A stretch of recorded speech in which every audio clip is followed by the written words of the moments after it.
Welcome back to the pod. This is Aestheticians Unplugged. Is that what we're called? It's called the Skin Scoop. We are the Skin Scoop Aestheticians Unplugged. It's been a long day. We've been recording since 11 and it's 5:30. So there's that. So it's been a long day.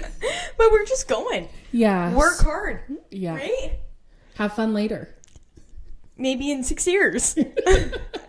But you know what's so funny is normally we start the podcast and then 10 minutes later you're like, didn't you say your name? You didn't say your name. I don't know who you are. Oh, hi guys. My name's Madison. Who are you to this? I am the host. The hippity host. The hip hop. Hip to the hip. And I'm Lexus, the other host. Did I actually say my name? Like just now, yeah. Okay, I'm just making sure. Anyways. Back on track. So yeah, it's been a long day, but we're just going to film another one of our Esthetician Reacts horror stories. It's been another really requested video. You guys seem to love the first one.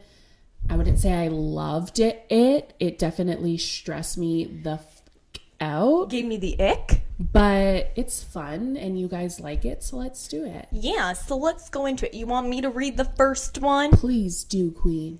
Okay.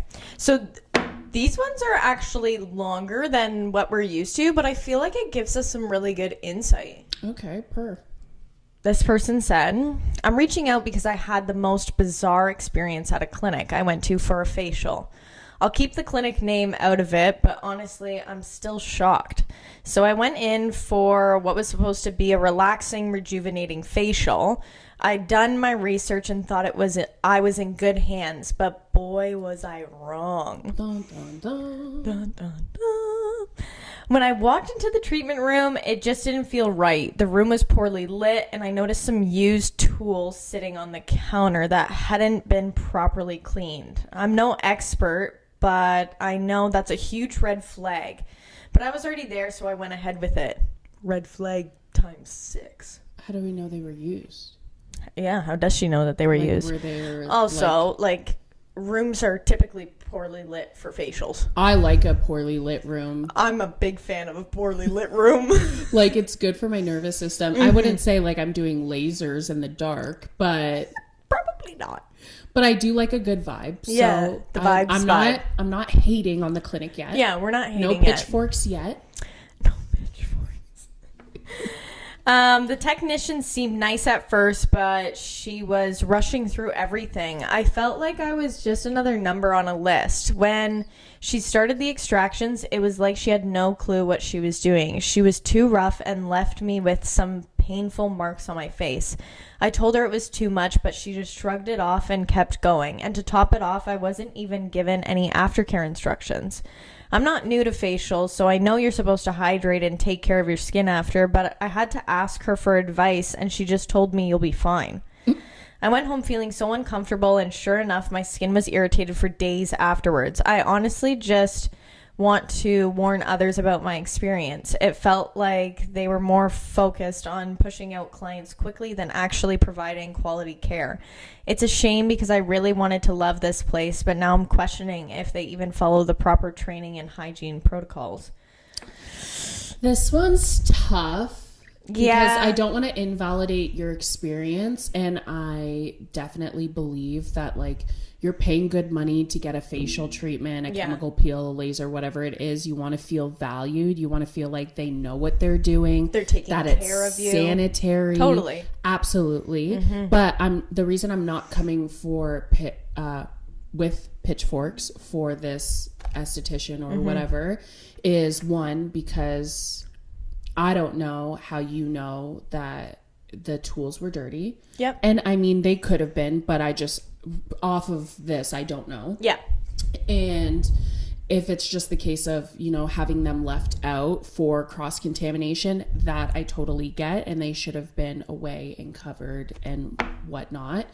Also, ignoring your concerns during extractions. Like, obviously something needed to have been done so that they can come out easier. Yeah. And also, if someone says that they're in pain or that they're uncomfortable or it hurts too much, then like, yeah, why do you say you're fine? Let's keep going. Yeah, that's not cool. My thing though is I don't automatically blame the esthetician solely because a lot of the times it is the clinic pushing this. Like, oh yeah, I have personally worked one of my first spas where it very much was get in, get out, see how many people you can get in the day. And I was like a work mule. And it's unfortunate because that takes away from my reputation as an esthetician, because again, people are, their impression is solely of me. I welcome them. I, say goodbye to them. I'm doing their treatment with them. So all of that is going to fall back on me.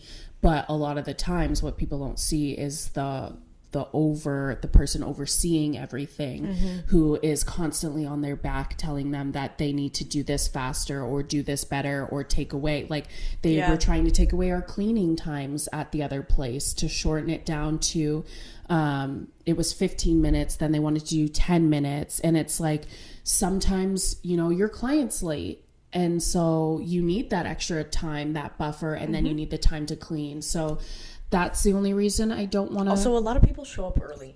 Yeah. Like, people show up 15 minutes early for appointments. That's like, we get that all the time. Yeah. So if you're giving me the 15-minute cleanup time, I need the full 15-minute cleanup time. It's a lot when you're doing facials too. You got to strip the whole bed. You got to remake the bed. You got to make sure, everything. Make sure you have hot towels. Make sure the steamer's filled. There's a lot that goes into it. We're not just diddle-daddling. Yeah. So I'm sad that you had a bad experience, because that gives everyone else a bad rep, and it makes me sad that potentially makes you not want to go back to see an esthetician. I definitely wouldn't try that place again. Yeah. But don't hold a grudge over that esthetician. I don't like rough extractions. You remember that thing? Remember that person that came in? I was like, girl, you don't need them. Oh. And then girl went elsewhere. Ripped her face up. Brutally. Like, scabbed. Yeah. It was honestly bad, but she was happy with it. Yeah, I know. She was like, this is what I wanted. I was like, okay. I'm not going to do that. You're bleeding in the photo. I'm not the person for you if you want that, but sure. Okay, so I've been going to this clinic for a while now and thought I had found my go-to spot, but my last visit, a total nightmare. Oh God. I went in for a laser hair removal treatment. The technician was super friendly, but as soon as she started the treatment, I felt this intense burning sensation. Oh God. I told her it hurt, but she said it's just the heat from the laser. I'm no expert, but this felt way worse than anything I'd experienced before. When I got home, I noticed my skin was red, blistered, and even a little swollen. Whoa. I was freaked out, so I immediately called the clinic, and they told me that I should just give it a few days, but the damage had already been done. I ended up with some scarring in the area that took weeks to heal. I asked for a refund or some sort of compensation, but they completely ignored me. This was such a horrible experience, and honestly, I'm never going back. I feel like they just didn't have the right equipment or proper training for my skin type. I see this all the time. Yeah, but I don't know what to say about it, but it makes me uncomfortable. Yeah. Blisters? Dude, blisters are not okay. I don't understand people being in extreme pain. And people pushing through and being like, but the thing is, it's hard because you do have the it's a fine line. The person who, has a low pain tolerance. Yes. And you're like, like people aren't coming in for microneedling because it's relaxing. Like there's a little bit of discomfort there. But if they are like levitating off the table, obviously there is something wrong with what's... I always use the 1 to 10 scale. 1, you're completely fine. 10, excruciating pain. Yeah. Get on a tyrosinase inhibitor ASAP in the area. Tell her. Let's call her up. Yeah. The thing is, if you ever go through this and you happen to get some kind of adverse reaction, which can happen with laser treatments, whether it is because, someone that has rosacea, red absorbs heat really quickly. So you are dancing that fine line when you're using that device. But someone that is very vascular is going to be more prone, because of how that red grabs onto that heat, to have potential adverse reactions, or not even like extreme blistering, but bruising or swelling and stuff like that. So, I mean, that's always outlined, obviously, in our consent forms, but you shouldn't be getting scarred from treatments. And I think if you do notice that there's been an adverse reaction or scar, just some friendly advice, early intervention is always best. So start treating that wound right away, so that you are not left with. I would also, I think that I'm the type of person that if it's like 10 out of 10, I'm going to be like, you need to stop. Like, you know, like, be like, this is... Like, as if you were a client? Yeah, like, if I was a client. But the thing is, if I was a client, like, before I was an esthetician, okay, I don't know what I'm supposed to expect. You're supposed to be the professional. You're supposed to tell me what I'm supposed to be experiencing. That being said, I know me, even before an esthetician and now an esthetician, that I have a low pain tolerance. So when I do these treatments, I'm like, I know it hurts. Like, unfortunately, that's just me, but I go with it because I know that I'm not having harm done to me. I just have a lower pain threshold. Yeah, very low. So. Extremely low. Fuck off. I have to share this story because I'm still in disbelief. I went to a clinic that was all hyped up online for their facials. So I figured I'd try it out. First off, the waiting room was packed. Good for them, queen shit. Yeah, that's great. And I was a little uncomfortable with how many people were there. I was finally called in for my appointment, and the technician seemed rushed right away from the start. I told her that I had sensitive skin, and she assured me everything would be fine. She started with a chemical peel, but didn't ask about my skin history, any allergies, or if I was on any medication. So she didn't do literally a single part of her job. I was just going to say. Not a single part. Perfect. Okay. Starting strong. Great. Halfway through, I started feeling this intense burning sensation on my face. I told her about this, and she said it's normal. Don't worry. Why do they always say that? Why? It's not normal. It's not okay. It's not fine, and it doesn't get better. Fast forward a few days later, and my skin was so red and irritated. Okay, me shouldn't be red and irritated a few days after a chemical peel. Depends on the peel, but yeah. Okay, none of the peels that we do. Yeah, but I done the control depth peel. Okay, yeah, true. A couple days after, you're still red? You're flaking, peeling. Yeah. Like, it's a spicy peel, Yeah, okay. It's TCA. Yeah, I love a TCA. I couldn't even leave the house. I went to see my dermatologist, and she said that the peel was too strong for my skin and could have caused permanent damage if left on any longer. That's scary. I went back to the clinic to discuss this, and they were so unprofessional. They refused to take responsibility and basically just shrugged it off like it was no big deal. She ended up getting a refund, but good. she's upset with how it was poorly handled. I just want others to know to really do their research. Mm-hmm. This one, I'm like, awful and should not be happening, and people need to be doing thorough consultations. Like, yeah, that's like thorough consultations. Thorough consultations. Goes to St. Jacobs 3 times. Country gal now. But yeah, consultations so important. Like, you need to know their history. Mm-hmm.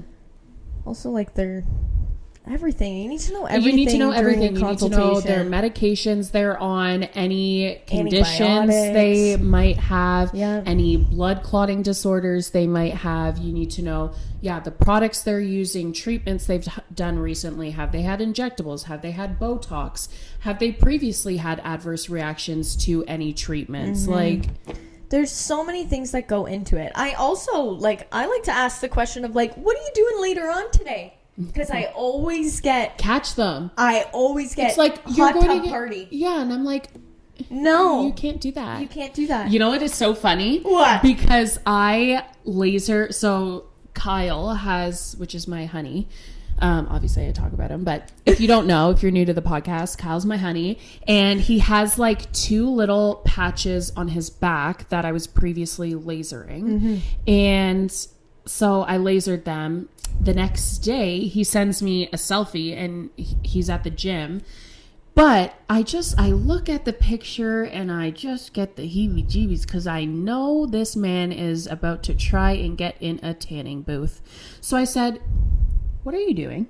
And he said, oh, I'm just, going in for my tan. And I said, we lasered you yesterday. You cannot get in a tanning bed.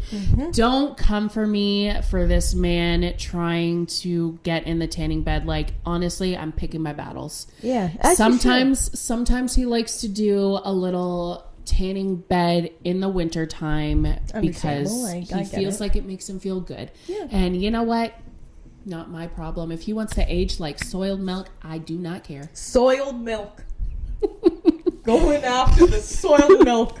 But anyways, he tried to get into the tanning bed, and I think it just slips their mind. Like, I think they're just like... Well, yeah, it's like the one that went in the chlorine pool the next day. Yeah, it's not good. No, not good. Not good at all. I'm so strict on... You ought to do nothing for 24 hours. Nothing. I want you to sit on the couch and watch a movie. And do absolutely nothing. Do absolutely nothing. I'm trying to see because I know there's, I think, another story, but I had a couple from also other people that I didn't write down after our last episode. So I just wanted to share them. The juice? Okay, I'm gonna play this for you. This was also Jennifer, who we just filmed an episode with, so these are the voice notes from her. 65 right off the top of my head of shit. Like, starting with a place that I used to work at, one of the girls would do resurfacing and then tell clients to put coconut oil on when they got home. Like, is that That's not where insane? we're starting. So I got y'all. Laser resurfacing and then telling them to put coconut oil on top. That's like roasting a chicken in the oven.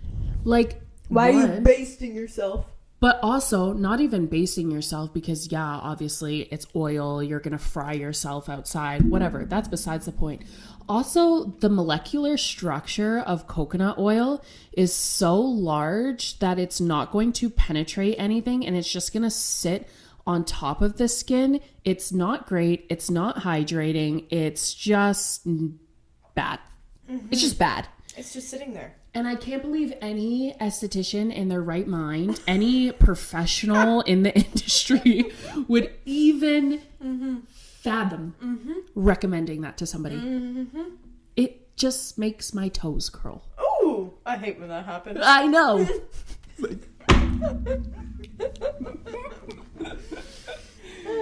So that's sad and disgusting and awful and terrible, and I wish that upon nobody. Yeah. I wish that upon nobody. See, this stuff gets me heated. This is why I can't do these episodes, because they raise my cortisol levels. I thought I did. Well, yes, you do. So that is why I cannot do this episode and you know? Wow. Hurtful. This is going to be a short little episode. This is a short little episode. Please continue to send these things. Horror stories, These horror basically. stories. Oh my god. Because I honestly, as cringe-worthy as they are, I do think it's very important for other people to hear the stories, because one, it validates any experience they have may have been through that wasn't what it should have been when stepping foot into a clinic that is providing these kinds of services. But also just helps to educate people that are new to the industry and what they're looking for and what they should be looking out for, essentially, things that are kind of like red flags when going into clinics, because it's a huge industry. So many people are doing it. We have lovely, educated people that want to be in the industry and want to help their patients get the best outcomes. And then we have other people that are just in it for the dollar signs, and it's really unfortunate, but those people end up operating similar to a chop shop and don't care about, the integrity and the health and the cleanliness. Yeah, I hate a chop shop. Yeah. So, please send them. But I'm sorry to anybody that this happened to and the people that sent them in. Like, it's awful to have had an adverse reaction and then to be not validated in your experience. Like, especially when you're going to someone and spending hundreds or thousands of dollars to correct an insecurity, or, you just want a facial for relaxation. Regardless, it's your hard-earned money, and this shouldn't be happening. Yeah. It's sad. Do you want to hear a little story? Yeah.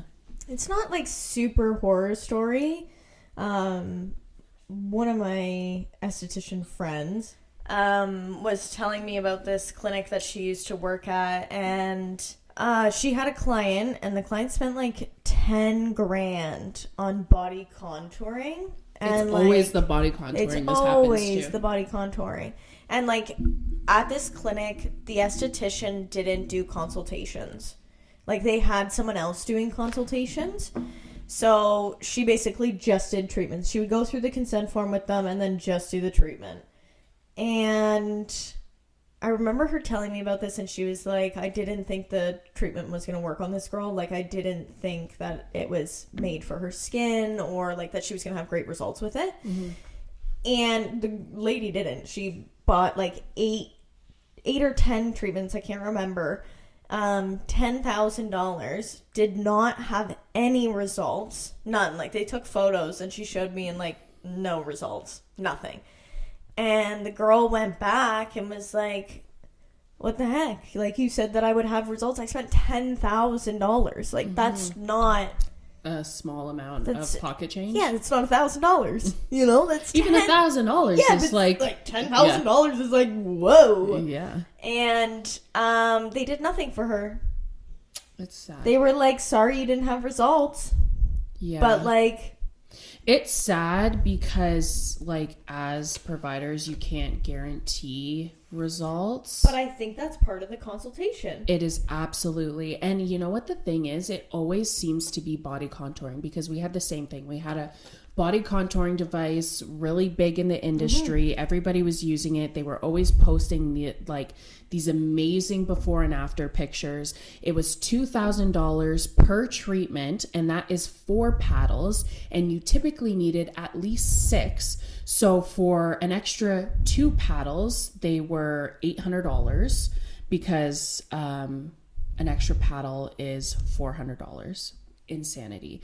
And you're having to do this treatment at least 6 times, and they're only, in quotations, guaranteeing you a 25% reduction or improvement in whatever you're doing. I'm not doing anything with 25%. Yeah. Absolutely But not. the thing is, like, when you're spending that much money, you might as well get the lipo. Like, if it is something that bothers you that much, and I get the novelty of these devices is it's less invasive because it's non-surgical, but you are going to spend the same amount and wish you had done the lipo, and then you're probably still going to have to do the lipo because you're not getting the results that you want. And it's just unfortunate because, again, it's a really high price tag. People see dollar signs, they want your business, and they're allowing people that are not ideal candidates to get these treatments. Because unfortunately, with body contouring, the way that it's been positioned is something to aid in melting fat, an excessive amount of fat. But really, body contouring is best suited for someone that is already within 20 pounds of their goal weight and has just like a stubborn pocket of fat. Like that, someone that's going to have like good results or potentially be happy with the results. Skin laxity. Skin laxity.